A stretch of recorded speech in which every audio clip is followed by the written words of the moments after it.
So this is our introduction into fascism. Fascism is very much a response to the post-war world pessimism, plus the Great Depression.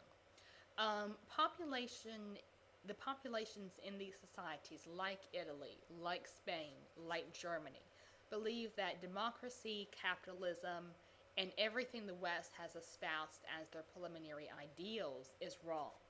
And so they're looking for something new because now anything has to be better than what's going on.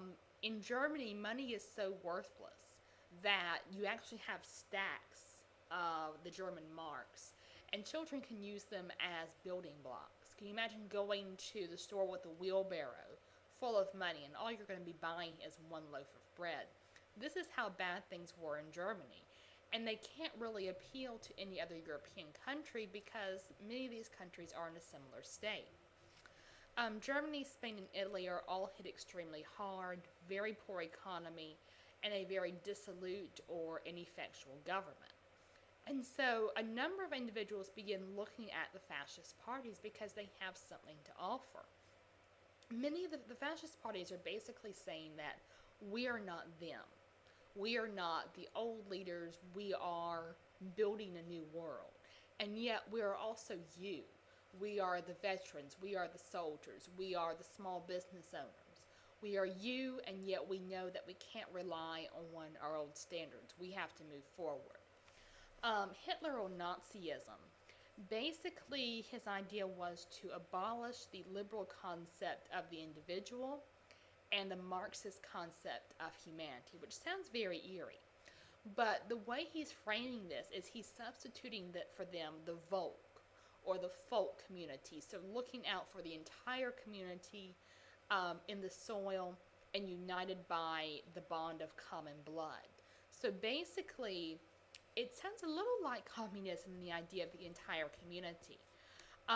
There is still class, but all members are necessary for the success of the state. So while there is still upper, middle, and lower classes, you're all still valued equally in terms of your contributions. There is definitely still emotion. You have to have motivation for this. You can't be stifled. So it's very in common with nationalism as well. The glorification of the military, and this is going to attract the veterans who feel they've been isolated by the post-war years. And of course, you need a leader. You need a charismatic leader who is going to intuitively know what is best for the nation. And so there's a major appeal for the lower middle classes in particular because they've been hit the hardest by the Great Depression. They also feel very much threatened by the idea of communism. And the conservative elite are going to keep their status, so there's some indication that they're going to be in favor of Nazism as well. Initially, the fascist parties look like they are going to be able to live up to their promises. Mussolini says we are going to go after the empire that Italy was denied. We are going to build up our prestige that was damaged after World War I. They're not as strongly fascist as Germany, but Mussolini is the first one to really introduce his concept, and Hitler takes a lot of his political cues from Mussolini. Germany is going to focus on economic prosperity, and they're going to do this through military industrialization. Now remember, Germany is not actually allowed to industrialize militarily. It's actually forbidden by the Treaty of Versailles, but they managed to hide all this industry. And they also are going to be producing consumer goods. And so as Germany begins working its way up out of economic devastation, Europe's a little bit more willing to overlook some of Hitler's more outrageous demands or claims because he is producing stability within Germany.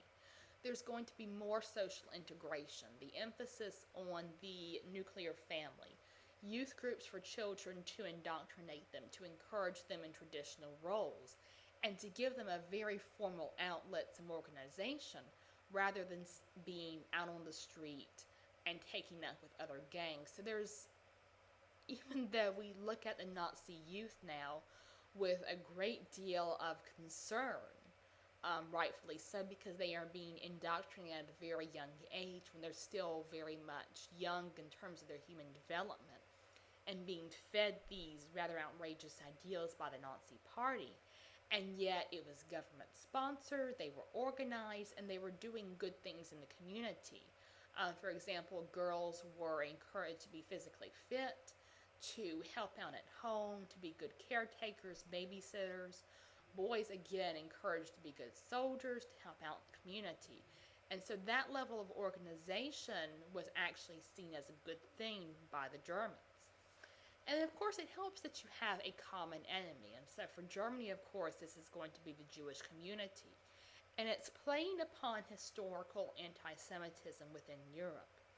The phrase stabbed in the back is something that Hitler is going to use very, very often in terms of his speeches, in terms of how Germany has found itself in this particular position.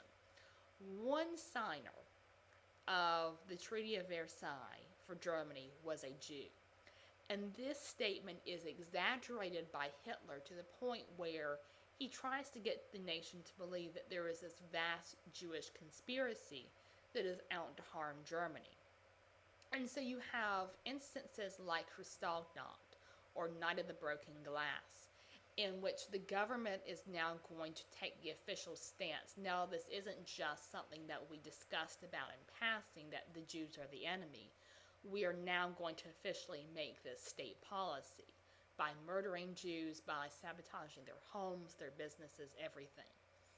And then, of course, territorial expansion. And this is going to be a theme of all of these societies. Stalin is very much interested in regaining territory that was lost in the Brest-Litovsk Treaty, areas of Poland, areas that were very rich for Russia. Germany is very much interested in regaining its German Empire. So going back and trying to reclaim historical German land. The Sudetenland, which is now part of the mid-20th century Czechoslovakia, now Slovakia and the Czech Republic.